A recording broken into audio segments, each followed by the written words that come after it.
शिव पुराण श्री रुद्र संहिता प्रथम खंड का 16वें अध्याय से 20वें अध्याय।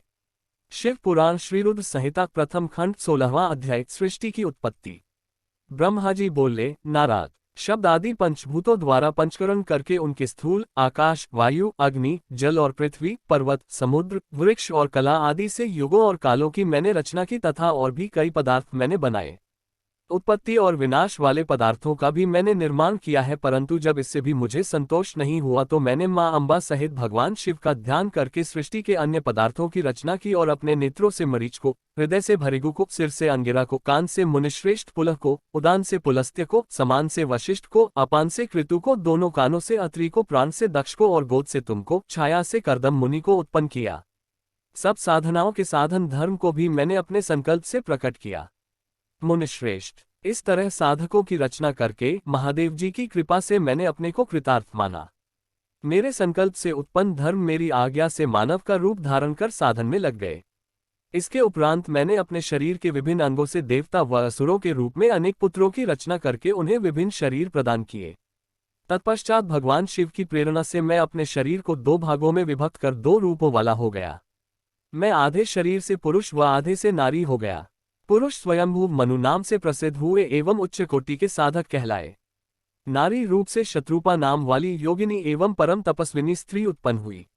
मनु ने वैवाहिक विधि से अत्यंत सुंदरी शत्रुपा का पानी ग्रहण किया और मैथुन द्वारा सृष्टि को उत्पन्न करने लगे।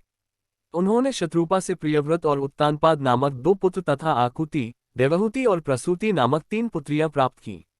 आकुति का रुचि मुनि से, देवहूति का कर्दम मुनि से तथा प्रसूति का दक्ष प्रजापति के साथ विवाह कर दिया गया। इनकी संतानों से पूरा जगत चराचर हो गया। रुचि और आकुति के वैवाहिक संबंध में यज्ञ और दक्षिणा नामक स्त्री पुरुष का जोड़ा उत्पन्न हुआ। यज्ञ की दक्षिणा से 12 पुत्र हुए। मुने, कर्दम और देवहूति के संबंध से बहुत सी पुत्रियां पैदा हुई। दक्ष और प्रसूति से 24 कन्याएं हुई। दक्ष ने 13 कन्याओं का विवाह धर्म से कर दिया। ये 13 कन्याएं श्रद्धा, लक्ष्मी, धृति, तुष्टि, पुष्टि, मेधा, प्रिय, बुद्धि, लज्जा, वसु, शांति, सिद्धि और कीर्ति हैं।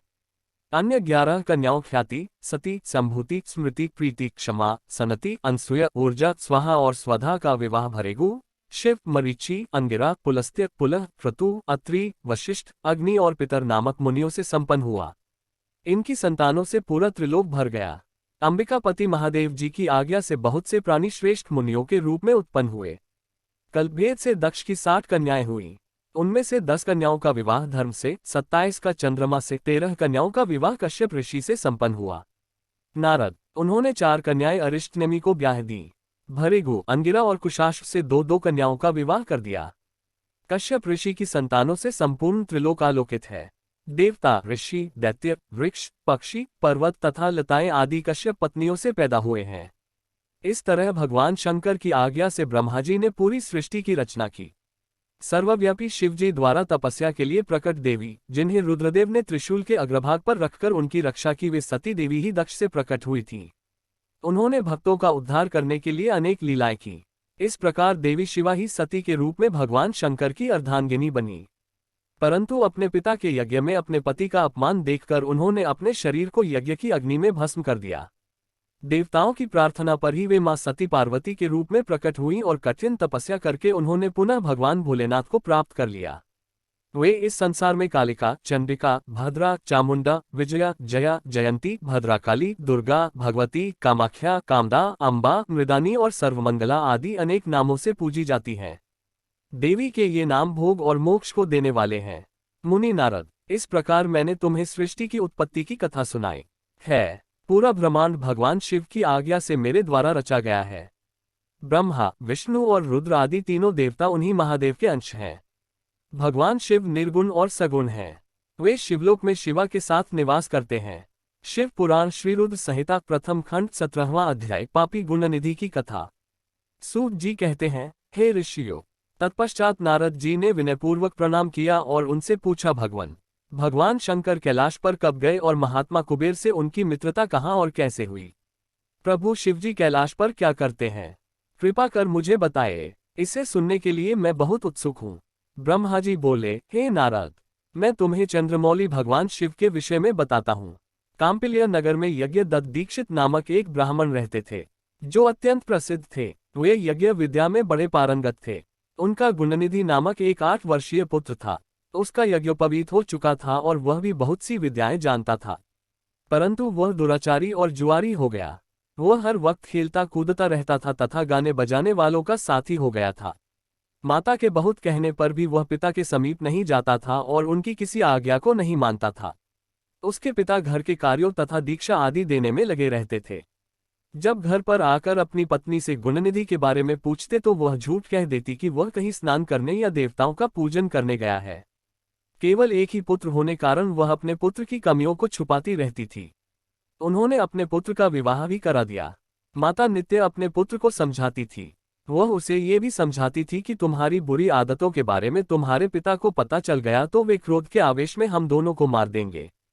परंतु गुणनिधि पर मां के समझाने का कोई प्रभाव नहीं पड़ता था। एक दिन उसने अपने पिता की अंगूठी चुरा ली और उसे जुए में हाराया। दैवयोग से उसके पिता को अंगूठी के विषय में पता चल गया। जब उन्होंने अंगूठी जुआरी के हाथ में देखी और उससे पूछा तो जुआरी ने कहा, मैंने कोई चोरी नहीं की है, अंगूठी मुझे तुम्हारे पुत्र ने ही दी है। यही नहीं बल्कि उसने और जुआरियों को भी बहुत सारा धन घर से लाकर दिया है। परंतु आश्चर्य तो यह है कि तुम जैसे पंडित भी अपने पुत्र के लक्षणों को नहीं जान पाए। ये सारी बातें सुनकर पंडित दीक्षित का सिर शर्म से झुक गया। वे सिर झुकाकर और अपना मुंह ढककर अपने घर की ओर चल दिए। घर पहुंचकर गुस्से से उन्होंने अपनी पत्नी को पुकारा। अपनी पत्नी से उन्होंने पूछा, तेरा लाडला पुत्र कहाँ गया है? मेरी अंगूठी जो मैंने सुबह तुम्हें दी थी वह कहाँ है? मुझे जल्दी से दो। पंडित की पत्नी ने फिर झूठ बोल दिया, मुझे स्मरण नहीं है कि वह कहाँ है। अब तो दीक्षित जी को और भी क्रोध आ गया।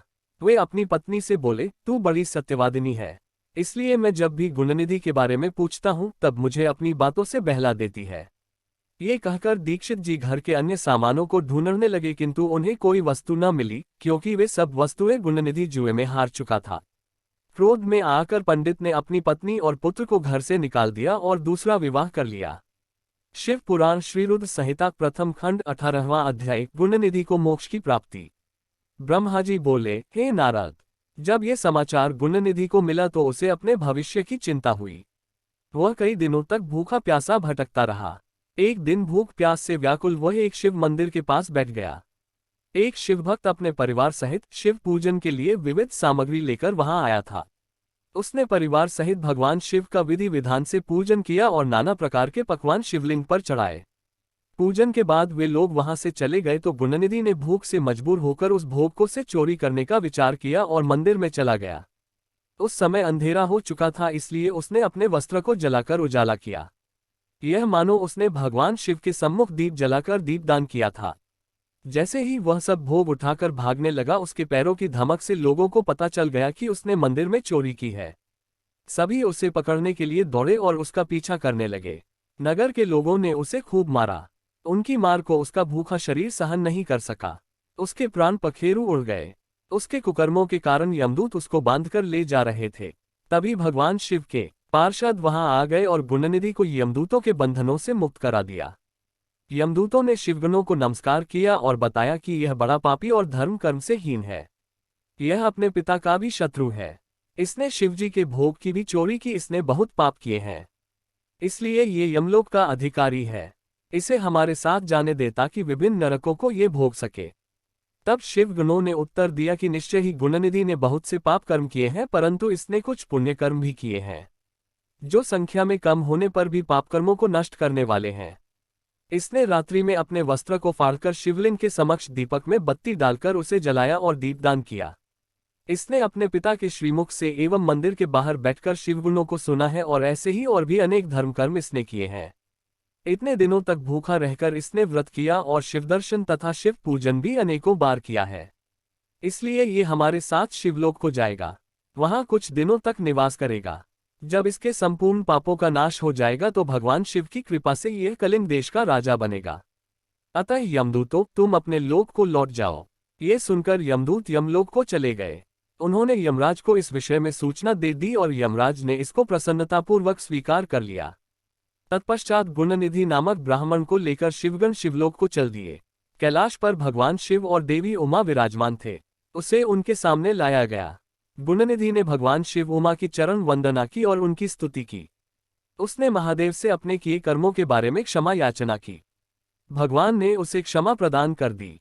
वहां शिवलोक में कुछ दिन निवास करने के बाद गुणनिधि कलिंग देश के राजा अरिंदम के पुत्र दम के रूप में विख्यात हुआ। हे नारद, शिवजी की थोड़ी सी सेवा भी उसके लिए अत्यंत फलदायक हुई। इस गुणनिधि के चरित्र को जो कोई पढ़ता अथवा सुनता है, उसकी सभी कामनाएं पूरी होती हैं तथा वह मनुष्य सुख शांति प्राप्त करता है। शिव पुराण श्रीरुद्र संहिता प्रथम खंड 19वां अध्याय गुणनिधि को कुबेर पद की प्राप्ति। नारद जी ने प्रश्न किया, हे ब्रह्मा जी, अब आप मुझे ये बताइए कि गुणनिधि जैसे महापापी मनुष्य को भगवान शिव द्वारा कुबेर पद क्यों और कैसे प्रदान किया गया। हे प्रभु, कृपा कर इस कथा को भी बताए। ब्रह्मा जी बोले, नारद, शिवलोक में सारे दिव्य भोगों का उपभोग तथा उमा महेश्वर का सेवन कर वह अगले जन्म में कलिंग के राजा अरिंदम का पुत्र हुआ। उसका नाम दम था। बालक दम की भगवान शंकर में असीम भक्ति थी। वह सदैव शिवजी की सेवा में लगा रहता था। वह अन्य बालकों के साथ मिलकर शिव भजन करता। युवा होने पर उसके पिता अरिंदम की मृत्यु के पश्चात दम को राजसिंहासन पर बैठाया गया। राजा दम सब और शिवधर्म का प्रचार और प्रसार करने लगे। वे सभी शिवालयों में दीप दान करते थे। उनकी शिवजी में अनन्य भक्ति थी। उन्होंने अपने राज्य में रहने वाले सभी ग्रामाध्यक्षों को यह आज्ञा दी थी कि शिव मंदिर में दीपदान करना सबके लिए अनिवार्य है। अपने गांव के आसपास जितने शिवालय हैं, वहां सदा दीप जलाना चाहिए। राजा दम ने आजीवन शिव धर्म का पालन किया। इस तरह वे बड़े धर्मात्मा कहलाए। उन्होंने शिवालयों में बहुत से दीप जलवाए। इसके फलस्वरूप वे दीपों की प्रभा के आश्रय हो मृत्युपरांत अलकापुरी के स्वामी बने। ब्रह्मा जी बोले, हे नारद, भगवान शिव का पूजन व उपासना महान फल देने वाली है। दीक्षित के पुत्र गुणनिधि ने, जो पूर्ण अधर्मी था, भगवान शिव की कृपा पाकर दीपाल का पद पा लिया था। अब मैं तुम्हें उसकी भगवान शिव के साथ मित्रता के विषय में बताता हूँ। नारद, बहुत पहले की बात है। मेरे मानस पुत्र पुलस्त्य से विश्रवा का जन्म हुआ और विश्रवा के पुत्र कुबेर हुए। उन्होंने पूर्वकाल में बहुत कठोर तप किया। उन्होंने विश्वकर्मा द्वारा रचित अलकापुरी का उपभोग किया। मेघवाहन कल्प के आरंभ होने पर वे कुबेर के रूप में घोर तप करने लगे। वे भगवान शिव द्वारा प्रकाशित काशीपुरी में गए और अपने मन के रत्नमय दीपों से 11 रुद्रों को उद्बोधित कर वे तन्मयता से शिवजी के ध्यान में मग्न होकर निश्चल भाव से उनकी उपासना करने लगे। वहां उन्होंने शिवलिंग की प्रतिष्ठा की। उत्तम पुष्पों द्वारा शिवलिंग का पूजन किया। कुबेर पूरे मन से तप में लगे थे। उनके पूरे शरीर में केवल हड्डियों का ढांचा और चमड़ी ही बची थी। इस प्रकार उन्होंने 10,000 वर्षों तक तपस्या की। तत्पश्चात भगवान शिव अपनी दिव्य शक्ति उमा के भव्य रूप के साथ कुबेर के पास गए। अलकापति कुबेर मन को एकाग्र कर शिवलिंग के सामने तपस्या में लीन थे। भगवान शिव ने कहा, अलकापते, मैं तुम्हारी भक्ति और तपस्या से प्रसन्न हूँ। तुम मुझसे अपनी इच्छानुसार वर मांग सकते हो। ये सुनकर जैसे ही कुबेर ने आंखें खोली तो उन्हें अपने सामने भगवान नीलकंठ खड़े दिखाई दिए। उनका तेज सूर्य के समान था। उनके मस्तक पर चंद्रमा अपनी चांदनी बिखेर रहा था। उनके तेज से कुबेर की आंखें चौंधिया गईं। तत्काल उन्होंने अपनी आंखें बंद कर लीं। वे भगवान शिव से बोले, भगवान, मेरे नेत्रों को वह शक्ति दीजिए जिससे मैं आपके चरणारविंदों का दर्शन कर सकूं। कुबेर की बात सुनकर भगवान शिव ने अपनी हथेली से कुबेर को स्पर्श कर देखने की शक्ति प्रदान की। दिव्य दृष्टि प्राप्त होने पर वे आंखें फाड़ फाड़ कर देवी उमा की ओर देखने लगे। वे सोचने लगे कि भगवान शिव के साथ यह सर्वांग सुंदरी कौन है। इसने ऐसा कौन सा तप किया है जो इसे भगवान शिव की कृपा से उनका सामीप्य रूप और सौभाग्य प्राप्त हुआ है। वे देवी उमा को निरंतर देखते जा रहे थे। देवी को घूरने के कारण उनकी बाईं आंख फूट गई। शिवजी ने उमा से कहा, उमे, ये तुम्हारा पुत्र है। ये तुम्हें क्रूर दृष्टि से नहीं देख रहा है। ये तुम्हारे तप बल को जानने की कोशिश कर रहा है। फिर भगवान शिव ने कुबेर से कहा, मैं तुम्हारी तपस्या से बहुत प्रसन्न हूँ। मैं तुम्हें वर देता हूँ कि तुम समस्त निधियों और गुह्य शक्तियों के स्वामी हो जाओ। सुव्रतों, यक्षों और किन्नरों के अधिपति होकर धन के दाता बनो। मेरी तुमसे सदा मित्रता रहेगी और मैं तुम्हारे पास सदा निवास करूंगा, अर्थात तुम्हारे स्थान अलकापुरी के पास ही मैं निवास करूंगा। कुबेर, अब तुम अपनी माता उमा के चरणों में प्रणाम करो। ये ही तुम्हारी माता है। ब्रह्मा जी कहते हैं, नारद, इस प्रकार भगवान शिव ने देवी से कहा, हे देवी, यह आपके पुत्र के समान है। इस पर अपनी कृपा करो। ये सुनकर उमा देवी बोली, वत्स, तुम्हारी भगवान शिव में सदैव निर्मल भक्ति बनी रहे। बाईं आंख फूट जाने पर तुम एक ही पिंगल नेत्र से युक्त रहो। महादेव जी ने जो वर तुम्हें प्रदान किए हैं वे सुलभ हैं। मेरे रूप से ईर्ष्या के कारण तुम कुबेर नाम से प्रसिद्ध होगे। कुबेर को वर देकर भगवान शिव और देवी उमा अपने धाम को चले गए। इस प्रकार भगवान शिव और कुबेर में मित्रता हुई और वे अलकापुरी के निकट कैलाश पर्वत पर निवास करने लगे। नारद जी ने कहा, ब्रह्मा जी, आप धन्य हैं, आपने मुझ पर कृपा कर मुझे इस अमृत कथा के बारे में बताया है। निश्चय ही शिव भक्ति दुखों को दूर कर समस्त सुख प्रदान करने वाली है। शिव पुराण श्री रुद्र संहिता प्रथम खंड 20वां अध्याय। भगवान शिव का कैलाश पर्वत पर गमन। ब्रह्मा जी बोले, हे नारद मुनि, कुबेर के कैलाश पर्वत पर तप करने से वहां पर भगवान शिव का शुभ आगमन हुआ। कुबेर को वर देने वाले विश्वेश्वर शिव जब निधिपति होने का वर देकर अंतर्धान हो गए, तब उनके मन में विचार आया कि मैं अपने रुद्र रूप में, जिसका जन्म ब्रह्मा जी के ललाट से हुआ है और जो संहारक है, कैलाश पर्वत पर निवास करूंगा। शिव की इच्छा से कैलाश जाने के इच्छुक रुद्रदेव ने बड़े जोर जोर से अपना डमरू बजाना शुरू कर दिया। वह ध्वनि उत्साह बढ़ाने वाली थी। डमरू की ध्वनि तीनों लोकों में गूंज रही थी। उस ध्वनि में सुनने वालों को अपने पास आने का आग्रह था। उस डमरू ध्वनि को सुनकर ब्रह्मा, विष्णु आदि सभी देवता, ऋषि मुनि, वेद शास्त्रों को जानने वाले सिद्ध लोग बड़े उत्साहित होकर कैलाश पर्वत पर पहुंचे। भगवान शिव के सारे पार्षद और गणपाल जहां भी थे वे कैलाश पर्वत पर पहुंचे। साथ ही असंख्य गणों सहित अपनी लाखों करोड़ों भयावनी भूत प्रेतों की सेना के साथ स्वयं शिवजी भी वहां पहुंचे। सभी गणपाल सहस्रों भुजाओं से युक्त थे। उनके मस्तक पर जटाएं थीं। सभी चंद्रचूड़, नीलकंठ और त्रिलोचन थे। हार, कुंडल, केयूर तथा मुकुट से वे अलंकृत थे। भगवान शिव ने विश्वकर्मा को कैलाश पर्वत पर निवास बनाने की आज्ञा दी। अपने व अपने भक्तों के रहने के लिए योग्य आवास तैयार करने का आदेश दिया। विश्वकर्मा ने आज्ञा पाते ही अनेकों प्रकार के सुंदर निवास स्थान वहां बना दिए। उत्तम मुहूर्त में उन्होंने वहां प्रवेश किया। इस मधुर बेला पर सभी देवताओं, ऋषि मुनियों और सिद्धों सहित ब्रह्मा और विष्णु जी ने शिवजी व उमा का अभिषेक किया। विभिन्न प्रकार से उनकी पूजा अर्चना और स्तुति की।